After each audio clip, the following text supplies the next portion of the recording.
الشيطان الرجيم. بسم الله الرحمن الرحيم.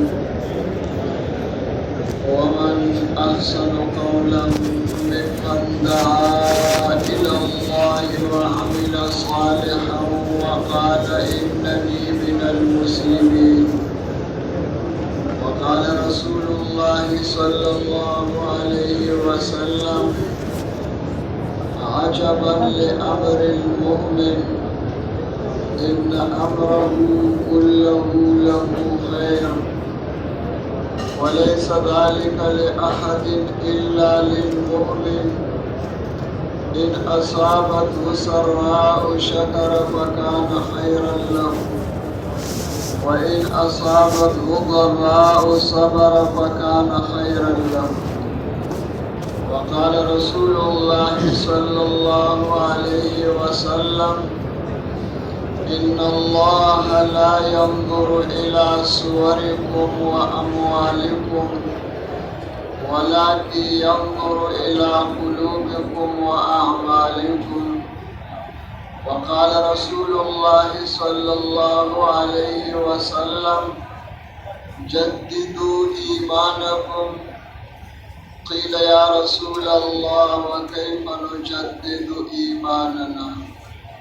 قال: أكثروا من قول لا إله إلا الله. وقال رسول الله صلى الله عليه وسلم: واسألوا الله أن يجدد الإيمان في قلوبكم أو كما قال عليه الصلاة والسلام.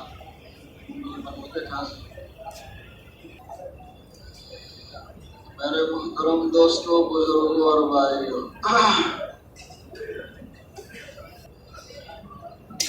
اللہ جل جلالہ کائنات کے خالق بھی ہے اور مالک بھی ہے. چھوڑ دو بھائی.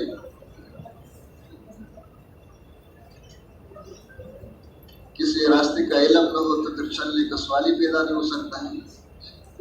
وہ تو حیران اصحاب اللیدعون ہوگا. پھر اللہ جل جلالہ کائنات کے ہر ذرے اور ہر فرد کے خالق اور مالک ہے. سب کو اللہ نے بنایا ہے، اور جس طرح چیزوں کو، شکلوں کو جو سر کے آنکھوں سے دکھائی دیتا ہے، ان سب کو اللہ نے بنایا ہے. اس طرح حالات بھی اللہ کے مخلوق ہیں. یہ نہیں کہ وہ ہمیں تو اللہ نے بنایا اور پیدا کیا ہے، حکومت کو، کرسیوں کو، چیزوں کو، زمین آسمان کو، اور پھر ہمارے آپس کی جوڑ توڑ سے، ہمارے کی قلت و کثرت سے پھر حالات کا بناؤ بگاڑ ہے. بالکل نہیں. ہم سب مخلوق ہیں، اور مخلوق کسی وقت بھی خالق نہیں بن سکتا ہے. خلق کس کی صفت ہے؟ اللہ کی صفت. تو اللہ چیزوں کی بھی خالق ہے، آلات کی. سب کو اللہ نے بنایا اور بنا رہے ہیں. اب ان سب کو اللہ جل جلالہ نے بنایا اپنی قدرت سے. اللہ پاک چیزوں کے بنانے میں، انسانوں کو پیدا کرنے میں، زمین آسمان کے نقشوں کو بنانے میں کسی شکل، کسی سبب کے پابند بھی نہیں اور محتاج بھی نہیں. وہ سمجھ. اور پھر اللہ جل جلالہ نے جو کچھ بنایا اور پیدا کیا ہے، جس میں مخلوق کا نام آ گیا ہے، یہ تو ایک ذرہ قطرہ بھی نہیں ہے. جو اللہ کے خزانے ہیں، اللہ کے خزانوں پہ مخلوق کا اطلاق نہیں ہوتا ہے. وہ اللہ کے خزانے ہیں. ان خزانوں کے سامنے یہ سب کچھ بچر کے پر کے برابر بھی نہیں. اور اللہ جل جلالہ نے جو کچھ بنایا اور پیدا کیا ہے، سب کچھ اللہ کے قبضے میں ہے. اللہ اس پر قادر ہے کہ جو کچھ اللہ نے بنایا ہے ان سب کی شکلوں کو بدل دے. اور اس پر بھی اللہ قادر ہے. اللہ کو طاقت حاصل ہے. اللہ کی طاقت، یہ بھی قدرت ہے کہ اللہ ان شکلوں کو باقی رکھ کر سب کی خاصیتوں کو بدل دے. لکڑی کو اشتہا بنا دے، اشتہے کو لکڑی بنا دے. اس طرح جتنے بنی ہوئی شکلیں حکومت کی، مال کی، ملک کی، بجلی اور گیس کی، سب پر اللہ کا قبضہ ہے. جن شکلوں میں، جن اسباب میں انسان کو موت، تخریب، زندگی کا بگڑنا دکھائی دیتا ہے، اللہ اس پر قادر ہے کہ وہی سے تعمیر اس کے اندر زندگی بنا دی، اور جن شکلوں میں جن اسباب میں انسان کو تعمیر دکھائی دیتا ہے اللہ اس پر قادر ہے کہ اس کے اندر اللہ پر زندگی بگاڑ دی۔ اس کو اللہ جل جلالہ نے اپنی کتاب میں بہت تفصیل کے ساتھ بیان کیا ہے، اقوال کے اعتبار سے کی اور احوال کے اعتبار سے کی۔ وہ سارے کارگزار اس بات کی کہ مان جاؤ، اور پھر ان سب کا خالق اور مالک اللہ ہے، تو رب بھی اللہ ہے۔ ان سب کی پرورش اور تربیت کا نظام جو ہے وہ کسی مخلوق کے ہاتھ میں نہیں ہے، اللہ کے ہاتھ میں ہے۔ اللہ ارادہ فرما دے تو ان تمام شکلوں کے بغیر جنگل بیابان میں پال کر کے دکھایا، اور دکھایا ہے اور دکھا رہے۔ اور اللہ کا ارادہ نہ ہو تو ملک و مال کے اندر اللہ زندگی بگاڑ دے، وہ سمجھ ہے۔ اور ہم کون ہیں؟ یا ایھا الناس انتم الفقراء الی اللہ واللہ هو الغنی الحمید۔ جس طرح باقی مخلوق محتاج ہے، اللہ کے بغیر نہ پیدا ہو سکتے، نہ استعمال ہو سکتے، نہ پر نقصان بھی نہیں دے سکتے، تو انسانوں تم بھی محتاج ہو۔ اور اللہ نہ انسانوں کے محتاج ہے، نہ انسان کی بنی ہوئی شکلوں کے محتاج ہے، وہ غنی ہے۔ تو ہم سب کی ضرورت اس بات کی ہے، اور سب کا منزل یہ ہے، مقصد حیات یہ ہے، مقصد زندگی ہے کہ اس اللہ کے ساتھ تعلق پیدا ہو جائے، سارے مسئلے حل ہو جائیں۔ مسئلوں کا حل ہونا اس کے ضمن میں، اصل تو اللہ کے ساتھ تعلق پیدا ہو جائے، اللہ راضی ہو جائے، اللہ کی ذات و صفات پر یقین آ جائے، یقین کی جگہ لاؤڈ اسپیکر نہیں ہے، دل میں آ جائے اور اتر کر پختہ ہو جائے۔ اللہ جل جلالہ کی محبت دل میں آ کر تمام محبتوں پہ غالب ہو جائے۔ والذین آمنوا اشد حبا للہ۔ تو ایک تو یہ بات ہو جائے کہ اللہ کے ساتھ تعلق پیدا ہو جائے، اللہ کی ذات و صفات پر یقین آ جائے، اللہ کی محبت دل میں آ جائے، اور پھر ہم اللہ کے خزانوں سے ہم فقیر مسکین لینے والے بن جائیں۔ دینے والی ذات تو اللہ کی ہے، باقی سب کون ہے بھائی؟ لینے والے۔ تو ہم اللہ کے خزانوں سے براہ راست پیدا حاصل کرنے والے بن جائیں۔ یہی مقصد ہے، یہی ہدف ہے، یہی منزل ہے۔ اگر یہ سامنے نہیں ہے تو زندگی ضائع کر رہے ہیں۔ اب اس کے لیے اور یہاں تک پہنچنے کے لیے، اس طرح بننے کے لیے اللہ کے نبی حضرت محمد صلی اللہ علیہ وسلم اللہ کی طرف سے طریقے لے کر کے آئے ہیں۔ کیا طریقے لے کر کے آئے ہیں؟ چند طریقے نہیں ہیں، اس انسانی مشین کو ہر جگہ 24 گھنٹے استعمال کرنے کے طریقے، وہ قرآن کی شکل میں موجود ہے، وہاں اجمال ہے، اور سنت میں حدیث میں اس کی تفصیل ہے، وہ اللہ کے نبی لے کر کے آئے ہیں۔ جب وہ زندگی جب وہ طریقے زندگیوں میں آئیں گے، کیا معنی زندگی میں آنے کا؟ زندگی میں آنے سے مراد اس کا لکھنا نہیں ہے، یاد کرنا نہیں ہے، پلاسٹک میں بند کرنا نہیں ہے، یہ کوئی مشکل کام نہیں ہے۔ زندگی میں آنے سے مراد یہ ہے کہ کوئی خوش قسمت انسان صحیح محنت کر کے ان طریقوں کو اپنے اندر لے آئے، سر سے لے کر پیر کے ناخن تک ہر عضو کا استعمال صرف نماز میں نہیں ہے، 24 گھنٹے کی زندگی ہر جگہ پہ ان طریقوں کے مطابق بن جائے، اللہ کو راضی کر دی۔ بس جو اس طرح بن گیا ہے، سمجھو کہ وہ دین اس کی زندگی میں آ گیا، اسی کا نام تزکیہ ہے، یہی تربیت ہے، یہی ولایت ہے، یہی تقویٰ ہے۔ عباراتنا شتیٰ وحسنک واحد وکل الی ذاک الجمال یشیر۔ الفاظ کی تعبیر کا فرق ہے، باقی ایک ہی چیز ہے، وہ طریقے زندگی میں آ جائے۔ اس وقت کا سب سے بڑا اہم مسئلہ جو ہے وہ کیا ہے؟ چیزوں کی کمی نہیں ہے، انسانوں کی کمی نہیں ہے، معلومات کی کمی نہیں ہے، ہم معاف کر دو تربیت کے لیے جو جگہ ان کی کمی نہیں ہے، کمی اس بات کی کہ وہ طریقے انسانوں کی زندگیوں میں نہیں ہے، باہر سب کچھ ہے۔ اور جب وہ طریقے زندگیوں میں نہیں ہے تو قرآنی فیصلہ ہے، ظہر الفساد فی البر والبحر بما کسبت ایدی الناس۔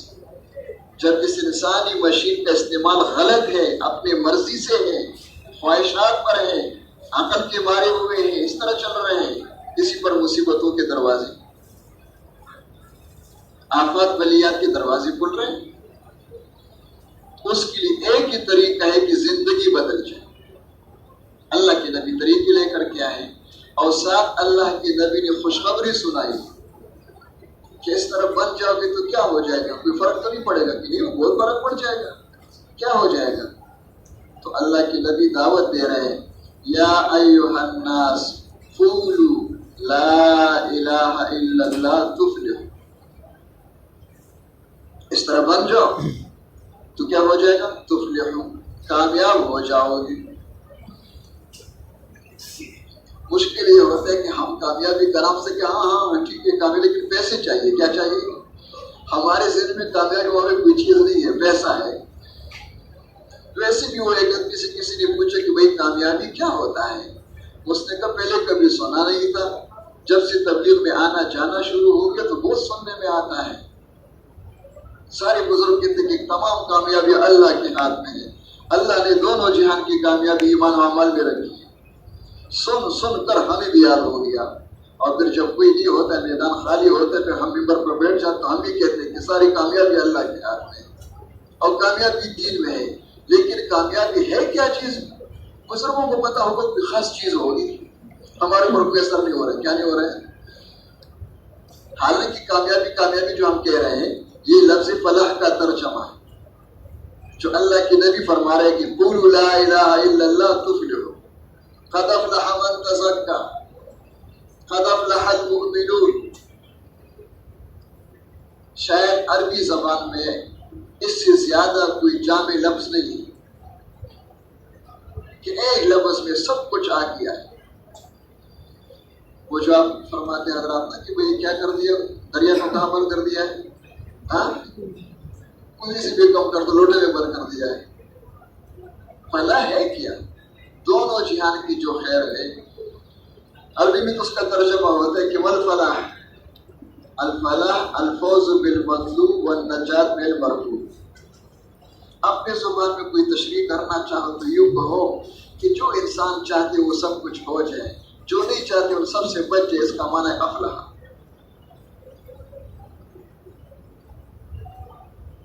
اور پھر اس کا جو ظہور ہو گیا عملاً، افراد کے اعتبار سے تو ہر زمانے میں ہے، لیکن من حیث القوم من حیث المجموع اس کا جو ظہور ہو گیا ہے وہ مبارک دور صحابہ کا، جب سب اس طرح بن گئے۔ مدینہ منورہ میں جو مومنین مخلصین ہیں، منافقین کی بات اور ہے، کوئی مومن مرد عورت غیر اللہ کی طرف دیکھ کے زندگی نہیں گزار رہے، سب اللہ رسول کی طرف دیکھ کے چل رہے ہیں۔ نماز میں صرف نہیں، 24 گھنٹے کی زندگی میں۔ اب یہ علم ہر صحابی کو حاصل ہے، اپنے بارے میں سب کو حاصل ہے کہ میرے بارے میں اللہ کے احکامات کیا ہیں، اللہ کے نبی نے اس کو کس طرح پورا کر کے دکھایا ہے، اسی کا نام دین ہے۔ تو جو وہ طریقے زندگیوں میں آ گئے تو اللہ نے ان کو کامیابی دے کر دکھائی ہے۔ وہ سر کے آنکھوں سے دیکھ رہے تھے اور دیکھ کے دنیا والوں کو بتا رہے تھے اِنَّا كُنَّا أَذَلَّ قَوْمٍ فَأَعَزَّنَا اللَّهُ بِالْإِسْلَامِ۔ حضرت فرماتے مولانا محمد یوسف رحمۃ اللہ علیہ کہ عزّن اللہ تک تو ہم سب متفق ہیں کہ ہاں اللہ ہی کرتے ہیں، اللہ ہی دیتے ہیں، لیکن آگے ذرا اختلاف ہے کہ ہم ہر لحاظ سے اخلاقیات کے لحاظ سے، معاشرت کے لحاظ سے، معاملات کے اعتبار سے، عبادات کے اعتبار سے بھی، کھانے پینے بھی، مال و دولت، ہر لحاظ سے ہم خستہ حالی میں تھے، آخری درجے میں۔ ایک مسئلہ نہیں ہے، مسئلوں کا جمگٹ مسائلستان ہے، اور اللہ کے نبی ایک علاج بتا رہے کہ قولوا لا الہ الا اللہ تفلحوا، سارے مسئلوں کا حل ہے۔ تو اللہ نے حل کر کے دکھایا، اور پھر وہ سر کے آنکھوں سے دیکھ رہے تھے اور دنیا والوں کو بتا رہے کہ اِنَّا كُنَّا أَذَلَّ قَوْمٍ فَأَعَزَّنَا اللَّهُ بِالْإِسْلَامِ۔ اور آگے واضح کر دیا ہے کہ کان کھول کے سنو قیامت تک آنے والے انسانوں، لَوِ ابْتَغَيْتَ الْعِزَّ بِغَيْرِ مَا أَعَزَّنَا اللَّهُ لَأَذَلَّنَا اللَّهُ۔ تشہد بات اس لیے فرماتے کہ دیکھو امت مسلمہ جس زمانے میں بھی ہو، جتنے مسئلے ہیں، جتنے مسائل ہیں، جتنے مشکلات ہیں، سب کا ایک ہی حل ہے، وہی حل ہے لَن يُصْلِحَ آخِرَ هَذِهِ الْأُمَّةِ إِلَّا مَا أَصْلَحَ۔ اب وہاں جانا پڑے گا۔ ایک تو اس ماحول کو دیکھ کے چلنا کچھ سمجھ بھی نہیں آ سکتا ہے۔ الفاظ وہاں کے لیں گے، تشریح یہاں کے کریں گے، الفاظ وہاں کے ہوں گے اور اس کو معنی یہاں کا سمجھے گی جو ماحول میں ہے، نہیں، وہاں دیکھنا ہوگا۔ تو اس طرح بننے کے لیے اللہ کے نبی نے دعوت دی، اور قول سے مراد صرف قول نہیں ہے، وہ تو ظاہر کے لیے، کس کے لیے ہے؟ اصل تو یہ ہے کہ حقیقت دل میں اتر جائے، یہ زندگی نصیب ہو جائے۔ تو اس کے لیے ایک محنت ہے۔ جب اس زمانے میں محنت ہوئی تو سارے طریقے انسانوں کی زندگیوں میں آ گئے، اور زندگیوں میں آ کر اللہ نے کو کامیابی دے کے دکھائی ہے۔ اب ہر زمانے میں جب محنت اس طرح ہوگی تو زندگیوں میں آئیں گے وہ طریقے، لیکن وہاں تو اللہ کے نبی خود موجود ہے، وہ دعوت دے رہے، صحابہ کرام ساتھ ہے۔ اب یہاں پہ اس زمانے میں اللہ کے نبی تو موجود نہیں ہے، نبوت کا دروازہ بند ہو گیا، کسی کو نبوت نہیں ملے گی، کسی کو نبوت نہیں دی جائے گی۔ اب اس محنت کی ذمہ داری امت کی طرف منتقل ہوئی ہے، جو محنت کر کے اس طرح کے محنتی بن جائیں گے، سب سے پہلے دن اس کی زندگیوں میں آئے گا، اور پھر اس سے انشاءاللہ ساری دنیا میں پھیلے گا۔ جس طرح کاروباری لوگ ہوتے ہیں نا بھائی، وہ سبزی والے رمضان کے مہینے میں وہ سبزی کی ہر قسم کی چیزیں لے آتے، سب سے پہلے اس کی دکان میں، پھر اس دکان سے سارے گھروں میں جانا ہوتا ہے، اور جس دکان کے اندر خود ہی سبزی نہیں ہے تو بتاؤ گھروں میں جانے کے لیے کیا ہوگا؟ تو اللہ کے راستے میں نکلنا دو باتوں کے لیے ہے، اور دونوں کے مجموعے کا نام دین ہے، وہ ہے بندگی اور نمائندگی۔ اب اس طرح بننے کے لیے کتنا وقت چاہیے؟ تو کیا کرے، مختصر سے بتا دیتا ہوں، گڑی تیز چل رہی ہے۔ اس وقت دنیا میں جتنے ادارے بنے ہوئے ہیں، یونیورسٹیاں ہیں، کالج ہے، اسکول ہے، وہ سب کے اندر وہ فنون سکھاتے ہیں، علوم نہیں ہے، لیکن چلو لغوی معنی میں علوم کر لیں، اتنا کر لو اس پہ کہ علوم ہے، تو کیا علوم ہے؟ وہ جو سکھاتے ہیں وہ کیا علم ہے؟ وہ ہے علم الاموال والاشیاء۔ اس کا خلاصہ یہ ہے کہ جس بھی ادارے میں جاؤں، وہ چاہے علم کو چاہے فن کا ہو، پیسہ کمانے کا جو فن ہوتا ہے اور چیزوں کو جمع کرنے کے لیے کیا کرو، ڈاکٹر بن جاؤ یا جنہیں جو بننا ہے، وہ لگے ہوئے ماشاء، اور 20 سال لگاتے ہیں، اور 80 لاکھ خرچ، 75 لاکھ کا خرچہ، 40 لاکھ کا داخلہ ہوتا ہے، اور پھر 20 سال کے بعد جب وہ کامیاب ہو جاتے ان کے اعتبار سے امتحانوں میں، تو ان کو نہ جنت دیتے ہیں، وہ نہ دنیا کی حکومت دیتے ہیں، نہ باغات دیتے ہیں، نہ ہیلی کاپٹر دیتے ہیں، ایک کاغذ دیتے ہیں، اس کا نام ہے سند۔ کیا ہوتا ہے؟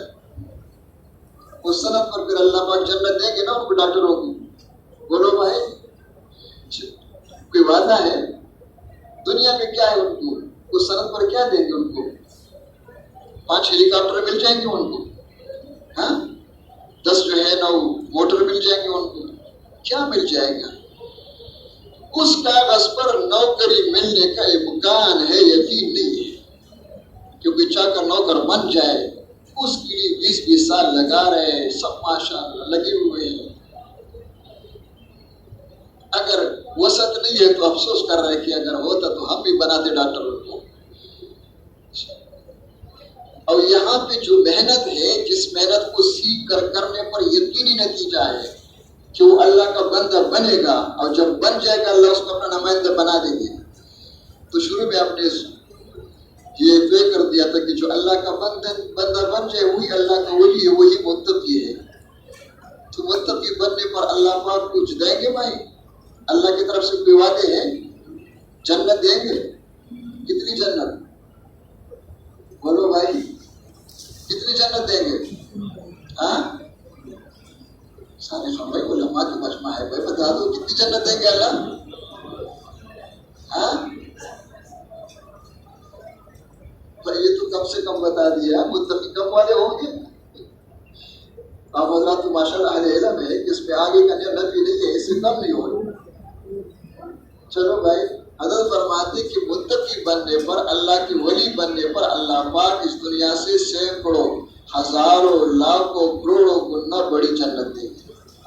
اور وہاں سے شروع ہے، اور پھر اس جنت کے اندر کیا ہے کہ جو چاہو گے، جتنا چاہو گے، جس وقت چاہو گے، جس طرح چاہو گے۔ اب اس کے علاوہ آگے اور بھی کچھ ہے، نزلا من غفور الرحیم، شاہی مہمان۔ اور دنیا میں کیا ملے گا؟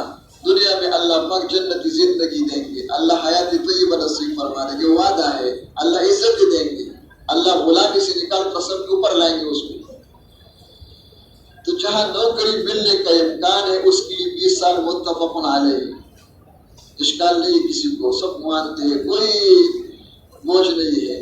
اور جہاں یہ سب کچھ ملنے کا یقین ہے اس کے لیے 1 سال کافی ہے نا بھائی، فاضل انسان اپنے ہاتھوں میں لے لو کر، 1 سال کافی ہے، بولو بھائی 2 سال بھائی زندگی کا تو کوئی پتہ نہیں ہوتا ہے، تو کوئی تفصیل نہیں ہے، زندگی تو ابھی انشاءاللہ مغرب سے پہلے بھی ختم ہو سکتا ہے۔ نصاب کی زندگی نہیں ہوتا ہے، کسی مدرسے میں لکھا ہوا کہ پوری زندگی کوئی بتا نہیں کہ 8 سال ہے، 10 سال ہے، 15 سال ہے، 20 سال ہے، 40 سال ہے، یہ ہوتا ہے۔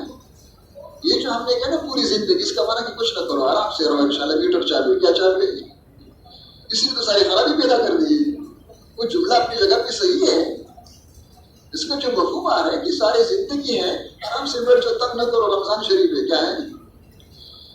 بھائی صاحب کی بات ہے کہ جب وہاں 20 سال لگتے ہیں تو یہاں تو 40 سال اگر کہو تو بہت کم ہے۔ کیا خیال ہے؟ اس کے مقابلے میں اگر یہ 40 سال کی، بھائی 40 سال اس طرح سے محنت کرو، سیکھو، انشاءاللہ ولی بن جاؤ گے، نمائندہ بن جاؤ گے، دائی بن جاؤ گے، وہ سب کچھ اللہ دیں گے۔ تو 40 سال زیادہ ہے یا کم ہے؟ بولو بھائی، ہاں؟ لیکن 40 سال کا اعلان اگر ہو جائے تو انشاءاللہ کل تک مرکز خالی ہوں گے یا کچھ نظر بھی آ جائیں گے۔ یہ شعر و شاعری نہیں، حقیقت حال ہے، سمجھ میں آ جائے۔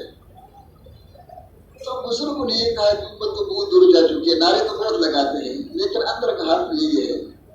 تو یہ کرو کہ ان کو 40 سال کے لیے نہ کہو، سال کے لیے بھی نہیں آ رہے، 4 مہینے کے لیے بھی نہیں آ رہے، وہ 40 سال کا کہو کہ دروازہ ہی بند ہو جائے گا۔ اتنا کہہ دو کہ حاجی صاحب آپ تشریف لیں 4 مہینے کے لیے، مولوی صاحب آپ آدھے سال کے لیے، تو 40 سال کا کام 1 سال میں ہو سکتا ہے۔ کوئی بزرگ ہے، سمجھنے کی بات ہے، چھوٹا بچہ ہے جب پیدا ہو جائے 1.5 فٹ کا ہوتا ہے، یہ 6 فٹ کا بن جائے تو 1 سال میں ہو سکتا ہے یا 2 سالوں میں؟ بولو بھائی، ہے کوئی دنیا میں کوئی بزرگ یہ طریقہ بتا دے کہ انشاءاللہ 4 مہینے میں ہم اس طرح بنا دیں گے 1 سال کے اندر؟ حالانکہ وہ تو جسم کا مسئلہ ہے، انسان نہیں ہے، انسان کی سواری ہے، یہاں تو مسئلہ اصل انسان کا ہے۔ تو بزرگوں نے یہ کر دیا کہ بھئی بننے کے لیے کچھ اسباب تو ہوں گے نا، کچھ ذرائع تو ہوں گے، کوئی محنت تو ہوگی نا، ان کو بلا دو 1 سال کے لیے، ان کو خدا کے واسطے سب کو چھوڑ دو، اور جن کو چھوڑ کر کے اسے رابطے چھوڑ دو، اگر آپ نے بننا ہے اور سیکھنا ہے۔ اور یکسوئی کے ساتھ جن اعمال سے انسان اللہ کا ولی بنتا ہے، اللہ کا بندہ اور نمائندہ بنتا ہے، ان اعمال میں 4 مہینے 1 سال اس طرح لگاؤ کہ آپ کا میرا آپ کا جی لگ جائے۔ اس لیے کہ جس کا جی لگ جائے گا پڑھنے میں وہ 20 سال پڑھ سکتے ہیں، اور جس کا جی نہیں لگا ہے کب تک پڑھ سے مارتے ہوئے کو بھیجو گے؟ تو اس میں بنیادی بات بننے کے لیے دعوت ہے اور دعا ہے۔ دعوت میں جی لگ جائے اور دعا میں جی لگ جائے۔ اور بننے کی جگہ دنیا میں ایک ہے، وہ مسجد ہے، مسجد میں جی لگ جائے۔ یہ کیسے لگے گا؟ نفس کے ساتھ مقابلہ ہے، نفس کے ساتھ مقابلہ کرنے کا نام مجاہدہ ہے۔ المجاہد من جاہد نفسہ فی طاعت اللہ والمہاجر من ہجر ما نہی اللہ عنہ۔ تو اس طرح نفس کے ساتھ مقابلہ کر کے کہ ان کا 1 سال کے اندر 4 مہینے میں جی لگ جائے۔ مسجد میں بھی باہر جانا جی نہیں چاہتا اس کا، اللہ حاجت کے لیے مجبور ہو کے جانا ہوتا ہے۔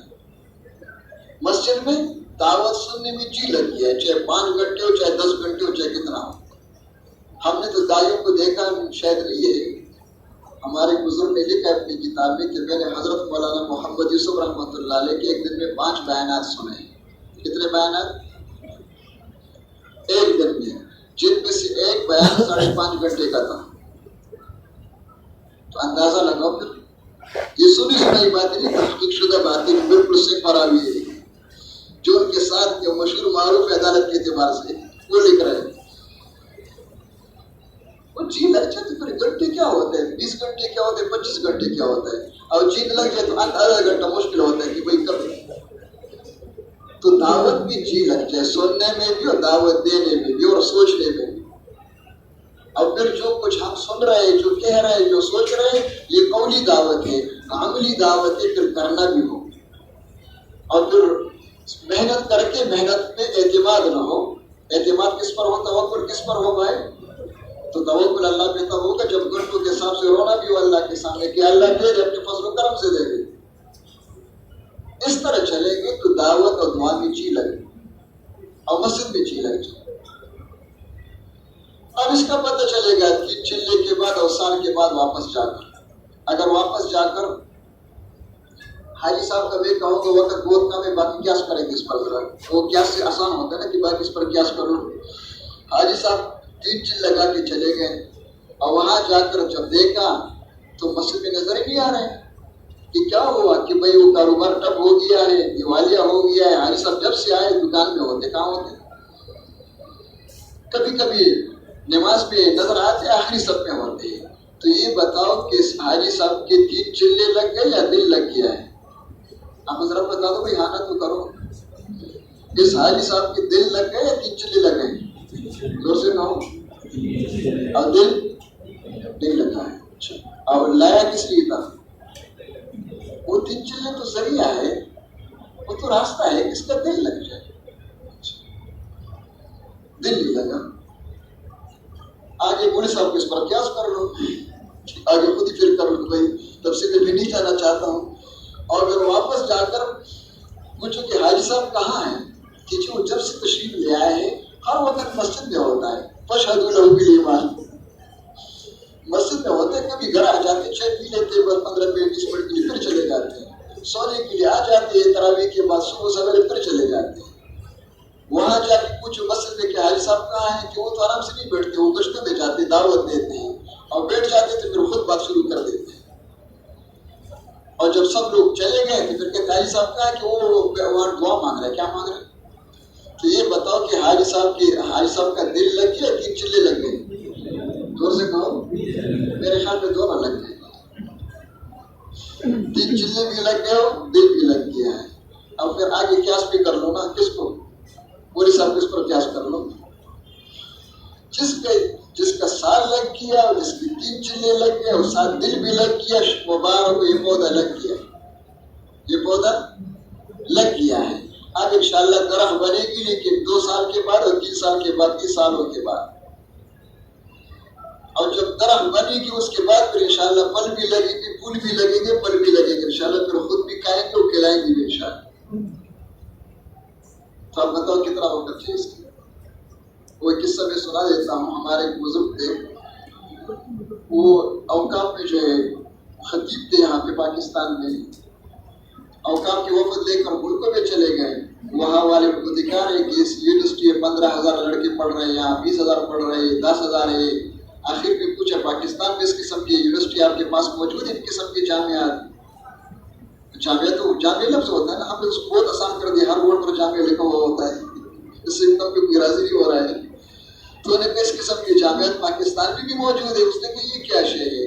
پاکستان میں ایک جامعہ کے اندر لاکھوں پڑھتے ہیں. تو بڑے حیران ہو گئے. ایک ذمہ دار بندہ پاکستان سے جا کر کے کہہ رہے ان سے، انہوں نے کہا مہربانی ہوگی کسی ایک جامعہ کا اگر نام پتہ ہمیں بتا دیں. اور نے کہا ہاں بالکل بتا دیں گے. اس کا نام ہے جامعہ ریون. کیا بتا دیا؟ جامعہ ریون. تو جامعہ ریون کی نصاب نہ 4 مہینے ہے نہ سال ہے، یہ جی لگانے کے لیے ہے. اور جی لگانے کے لیے کیا ہوتا ہے، وہاں 20 سال والوں کے پاس پرائمری ہوتا ہے. کیا ہوتا ہے؟ پرائمری دیکھا ہے ہم نے. وہ 5 سال والوں کا شروع میں کہاں ہوتا ہے؟ 5 سال کے لیے پرائمری اسکول میں جاتے ہیں. وہ کس لیے ہوتے ہیں؟ ڈاکٹر بننے کے لیے، انجینئر بننے کے لیے یا خطیب بننے کے لیے. تو کچھ نہیں ہوتا ہے. وہ 5 سال صرف اس لیے ہوتا ہے کہ اللہ کے اس کا جی لگ جائے. کیا لگ جائے؟ اس کا جی لگ لگ جائے گا، پھر انشاءاللہ 20 سال تک چلے گا، کچھ بن جائے گا. اور جس کا جی نہیں لگ جائے گا تو مزدوری کرے گا انشاءاللہ. پھر تو حضرت فرماتے کہ ہم نے اپنی پرائمری کو 5 سال کے بجائے 4 مہینے میں 1 سال کر دیا ہے. اللہ کرے کہ پرائمری میں جی لگ جائے، یہ سال صحیح لگ جائے، یہ 4 مہینے صحیح لگ جائے، اور پھر یہ پودا لگ کر چلتے رہے چلتے رہے چلتے رہے. کب تک؟ بولو بھائی کب تک؟ زور سے کہو. نہیں اردو میں کہو تاکہ نظر آئے. کب تک؟ اچھا یعنی ہم نے سارا نظام بنایا لوگوں کو مروانے کے لیے کہ آ جاؤ داخلہ لے لو تاکہ مر جاؤ، جب تک نہیں مرو گے ہم چھوڑیں گے نہیں آپ کو. اللہ کرے ہمیں صحیح سمجھ میں آ جائے. اس طرح داخلہ مل کے چلتے رہو. کب تک؟ جب تک اللہ کا ولی نہ بنے. اللہ کا ولی بننے کے بعد بنے گا، مرنے سے پہلے بنے گا؟ مجھے بتا دو بھائی، یا قبر میں بنے گا؟ جب تک دائی نہ بنے. یہ ہمارے سامنے ہے نہیں، بس موت تک کرتے رہو انشاءاللہ. تو ایک محنت ہے، وہ تو جس نے جو محنت لگا ہے اس کو وہی نظر آ رہا ہے. جو نام رکھتے آپ کی مرضی، یہ وہی محنت ہے. اس پہ سال ہر سال لگتے اس محنت کی بننے پر. اور پھر آپ کو تو قرآن حدیث کا پتہ ہے کہ جو اس طرح بن جائے گا انشاءاللہ اللہ راضی ہو کر دروازے کھول دے گا انشاءاللہ دنیا آخرت میں. اور اگر نمائندہ بن گیا تو پھر خزانوں کا نہیں. اللہ کہتے ہیں اننی معکم اسمع و ارى. تو کون کون تیار اس کے لیے بھائی؟ تیار انشاءاللہ بھائی. وہ دعا کرو. اب یہ نہ دیکھنا کہ کتنے مہینے گزر گئے، حاجی صاحب کے کتنے مہینے گزر گئے، آگے کتنے مہینے ہو گئے، کہ کتنا دل لگ گیا. ایسا نہ ہو کہ ذرائع کو ہم منزل بنا دیں. کیا بنا دیں؟ یہ تو راستہ ہے. منزل پہ ہے کہ دل لگ رہا ہے نہیں لگ رہا ہے مسجد میں، دعوت میں، دعا میں، اعمال میں. جس کا دل لگ رہا ہے مبارک کوئی آگے سے ہی جا رہا ہے. کیا جا رہا ہے؟ اچھا یہ بتا دو اگر 4 مہینے میں دل نہیں لگا تو پھر کیا کریں؟ بھائی جلدی جلدی بتاؤ، وقت کم ہے. کیا کریں پھر؟ ہاں پھر آ جائے. پھر نہیں لگا تو پھر کیا کریں؟ پھر نہیں لگا تو پھر کیا کریں؟ اچھا پھر آگے مجھے صاحب کو خود ہی سنبھال لو. یہ تو میں نے حاجی صاحب کو کہہ دیا کہ مسئلہ سالوں کا چینوں کا نہیں ہے، مسئلہ مہینوں کا نہیں ہے، کورس نہیں ہے، نصاب نہیں ہے. یہ تو اس لیے کہ اس کا جی لگ جائے. نصاب کیا ہے؟ ہر ایک نصاب اللہ کا معاملہ ہے. جب تک بن نہ جائے چلتے رہو. بن جائے گا تو پھر انشاءاللہ پوچھنے کی ضرورت نہیں، انشاءاللہ پھر خود ہی چلے گا. کیا چلے گا؟ اب دعوت میں جی لگ جائے، دعا میں جی لگ جائے، مسجد میں جی لگ جائے. چلو جی لگ گیا تو کیا کرو اس پہ؟ کیا کرے؟ اس دعوت کے راستے سے ہم نے بننا ہے تو کیا بننا ہے، سیکھنا ہے تو کیا سیکھنا ہے. تو ہمارے حضرات فرماتے ہیں سب سے پہلے ایمان اخلاص سیکھنا ہے. کیا سیکھنا ہے؟ سب سے پہلے کیا سیکھنا ہے؟ کس راستے سے؟ دعوت اور دعا اور مسجد کے راستے سے. اور ایمان کا سیکھنا ہی تزکیہ ہے. آپ چاہے جتنے تعریفیں بتاتے رہو، تزکیہ وہاں پہ یہی ہے. كنا فتيا حداويرا فتعلمنا الایمان ثم تعلمنا القرآن. قرآن سے مراد احکامات ہیں کہ سب سے پہلے ہم نے ایمان سیکھا، ایمان کے ساتھ وہ سارے صفات سے نہ ہو گئے. ویسے کہنا نہیں چاہیے جس کے بغیر سمجھ میں نہیں آتے عقل کے بغیر. وہ آپ نے قصہ سنا ہوگا، کوئی بیمار کسی ڈاکٹر کے پاس گئے اور جا کے کہا کہ بھائی بہت تکلیف ہے. کہ کیا تکلیف ہے؟ گھٹنوں میں تکلیف ہے، سخت درد ہے. ڈاکٹر نے پوچھا کہ عمر کیا ہے؟ کہ 70 سال ہے. کیوں نہ کوئی بات نہیں بابا جی، یہ بڑھاپا ہے، عمر کا تقاضا یہی ہوتا ہے. اس نے کہا کمر میں سخت درد ہے. کہتے یہ بھی بڑھاپا ہے. اس نے کہا چکر آتا ہے مجھے. کہتے یہ بھی بڑھاپا ہے. کہتے نظر کمزور ہے. کہتے بڑھاپا ہے. اور بڑھاپے کا لفظ سنتے اس کو بری لگ رہی ہے کہ میرے بال سفید ہو گئے تو میں بوڑھا ہو گیا ہوں. لیکن برداشت کر رہے تھے، برداشت کر رہے تھے، برداشت کر رہے تھے. آخر میں اس حد پہ پہنچ گئے کہ برداشت سے باہر ہو گئے. ایک زور سے لگا دیا اس کو ڈاکٹر صاحب کو کہ بڑھاپے کے بچے میڈیکل کالج میں کچھ اور بھی سمجھ میں آ گیا، کچھ اور بھی سیکھا ہے. بڑھاپا ہی بڑھاپا ہے، بڑھاپا ہی بڑھاپا ہے، بڑھاپا ہی بڑھاپا ہے. میں تو باپا معاف کرو، یہ بڑھاپا ہی ہے. اچھا جتنے نام رکھ لو، سارا مسئلہ ذوق ایمان ہے. کیا ہے؟ اپنے جتنے ورق گردانی کرتے رہو. ہاں مشکل ہمارے ہوتا ہے کہ منزل سامنے نہیں ہوتا ہے. اس زمانے کا رواج بن کے وہ ہم اسی میں لگ گئے. کیا لگ گئے؟ سمندر کو قابو کرنا چاہتے ہیں. لب سمندر ہے، اپنی ضرورت کی چیز لے لو. جیسے ہمیں پوچھا جائے گا کہ میں آپ کے پاس ہے یا نہیں ہے. ایک کبھی قبضے بھی نہیں آ سکتا ہے. سمندر پر کوئی قبضہ کر سکتا ہے؟ بولو نہیں. کیا کرو؟ آپ کو حاجت کس چیز کی ہے؟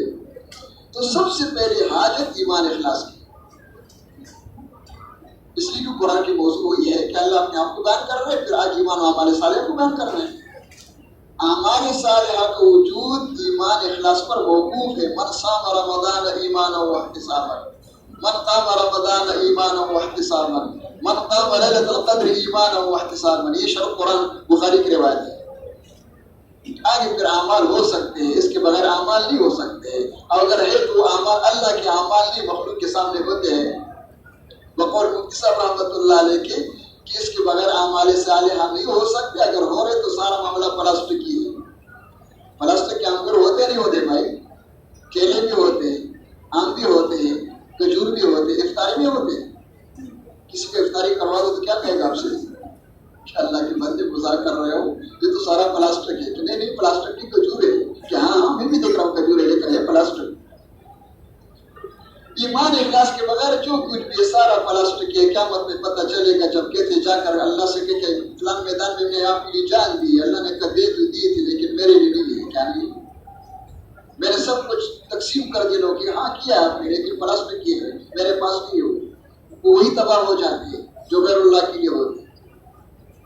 اور حضرت فرماتے کہ اندر یقین کیوں ہے، نیت کے اندر بگاڑ کیوں ہے؟ نیت کی بگاڑ یقین کی بگاڑ پر موقوف ہے۔ یقین بگڑا ہوا ہے، یقین بھی خراب ہے، نیت بھی خراب ہے۔ جب تک یقین ٹھیک نہ ہو نیت کو ٹھیک نہیں کر سکتے، چاہے زبان سے ہزار نہ بولو۔ باقی اس کا کہنا کہ زبان سے میں بول رہا ہوں اسپیکر میں اور مجھے سب کچھ پتا ہے، حضرت فرماتے کہ دیکھو دنیا میں اللہ نے اختیار دیا ہے، انسان زبان سے وہ بھی کہہ سکتے جو دل میں ہو، اور زبان سے وہ بھی بیان کر سکتے جو اندر نہ ہو۔ یہ دنیا میں ہو سکتا ہے۔ اس کے لیے تو کئی مثالیں بیان کیا جاتا ہے، ایک مثال میں آسان بیان کر دیتے ہیں، اس کو سمجھ میں آ جائے۔ 2-3 ساتھی ماشاء اللہ آپس میں مل کر خاص قسم کی افطاری بنائی کہ پھر ابھی جانا سال ختم ہو گیا ہے، کچھ آج افطاری کر لے۔ خاص قسم کی افطاری 2-3 بھائی نے بیٹھ کے بنائی، بیٹھ گئے۔ اتنے میں 10 ساتھی اور پہنچ گئے کہ ماشاء اللہ بڑے صاحب کہاں چکے پھر رہے ہو؟ سلیمانی ٹوپی پہن کر کے نظر ہی نہیں آ رہے ہو، السلام علیکم۔ تو ان 10 بندوں کو دیکھ کر کتنی خوشی ہوگی آپ کو، بولو بھائی سچ سچ بتاتے ہیں نا، کتنی خوشی ہوگی کہ اللہ اس وقت کیا بلا نازل ہوئی ہے۔ اور زبان سے کیا کہیں گے، ماشاء اللہ میرے سب آئیے تشریف ہوئی۔ حضرت آپ کو تو ہم بہت یاد کر رہے تھے، کیا کر رہے تھے؟ دلی تمنا ہے کہ حضرت ہمارے ساتھ شریک ہو جاؤ، اندر کہتے کہ اللہ ہدایت دے۔ کہتے زبان سے کہنا جو ہے دھوکے میں مت آئی ہو۔ یہاں تک حضرت نے فرمایا ہے کہ جب قیامت کے دن کہا جائے اقرا ورتقِ ورتل کما كنت ترتل في الدنيا فإن منزلتك عند آخر آیت تقرأها، جو قرآن زندگی میں وہ زبان پہ آئے گا، جو زندگی میں نہیں وہ اس وقت ختم زبان پہ نہیں آئے گا۔ وہ دنیا کا معاملہ نہیں ہوتا کہ مذاق بنائے اللہ کی کتاب کے ساتھ کہ جو مرضی کرتے رہو انشاءاللہ ہو جائے گا۔ کیا ہو جائے گا؟ وہ تو اللہ کریم ہے، اگر اخلاص ہے اس کے بغیر تو کچھ نہیں ہے۔ تو پھر بھی ایک لفظ پر کم سے کم تصدیق کیا تو ہے یا نہیں ہے؟ لیکن وہ سب کچھ مل جائے، وہ تو اس پر آ جائے کہ قرآن اپنی زندگی قرآن کے مطابق بن جائے تو کریں گے انشاءاللہ بھائی۔ باقی اس کے لیے آخر میں ایک ڈر ہوتا ہے کہ پھر خرچے کا کیا ہوگا، ہم تو 1 سال کے لیے پریشان ہیں، 40 سال لگاؤ گے تو کر دو۔ وہ تو مالدار لوگ ہوتے ہیں، لوگ کیا کہتے ہیں، وہ ان کے والد صاحب جو کمائی کرتے رہتے ہیں کہ انشاءاللہ ڈاکٹر بن جائے گا تو پھر سب کچھ مجھے دے دیں گے، ہمارا تو وہ بھی حال نہیں ہے تو کیا کریں۔ تو اس کا ایک علاج ہے، اس مدرسے کی بنیاد، اس قربانی کی بنیاد رکھی ابراہیم علیہ السلام نے، انہوں نے بنیاد رکھی ہے، نقشہ بنایا ہے، اور اس پر جو شہر بنایا وہ محمد صلی اللہ علیہ وسلم نے۔ تو شروع میں جب سے بنیاد رکھ رہے تھے اس وقت کہا گیا ہے، جب وہ واپس جا رہے تھے یا ابراہیم الی من تترکنا، بخاری کی روایت ہے، قال الی اللہ، فرمانے لگے اللہ امرک قال نعم، تو بتا دے کہ خرچ کا کیا ہوگا کہ اذن لا یضیعنا، اذن لا یضیعنا، بس یہ خرچہ ہے، اندر پیدا کرو، یہ مت کرو۔ الشیطان یعدکم الفقر ویأمرکم بالفحشاء۔ اور پھر ابراہیم علیہ السلام نے وہاں سے جا کر کے پیچھے مڑ کے دیکھا، نظر نہیں آ رہے بچہ اور بیوی، ہاتھ اٹھا کے مانگنے لگے، اللہ کے سامنے رو رہے، ربنا انی اسکنت من ذریتی بواد غیر ذی زرع عند بیتک المحرم ربنا لیقیموا الصلاۃ فاجعل افئدة من الناس تهوی الیہم وارزقهم من الثمرات۔ خرچ کا بندوبست ہو گیا۔ تو کون کون تیار ہے انشاءاللہ بھائی؟ اللہ کرے مجھے بھی سمجھ میں آ جائے، آپ حضرات کو بھی اور ساری امت کو سمجھ میں آ جائے. یہی محنت ہے، جس کے ساتھ تعلق پیدا ہونے کے لیے جی لگانے کے لیے بلا رہے ہیں. جس کا جی لگ جائے گا انشاءاللہ وہ چلتا رہے گا، اور جس کا جی نہیں لگا اللہ ان کو جزائے خیر. اس نے چندہ دے دیا، کیا دے دیا بھائی؟ کیا دے دیا؟ وہ جتنا چندہ دے دیا اتنا ثواب اس کو ملے گا، لیکن وہ بنے گا وہی جو سب کچھ دے دے. تو نیت کر لے سب اللہ سے مانگ. کون کون تیار اس کے لیے انشاءاللہ بھائی؟ سبحان اللہ و بحمدہ سبحانک اللہ.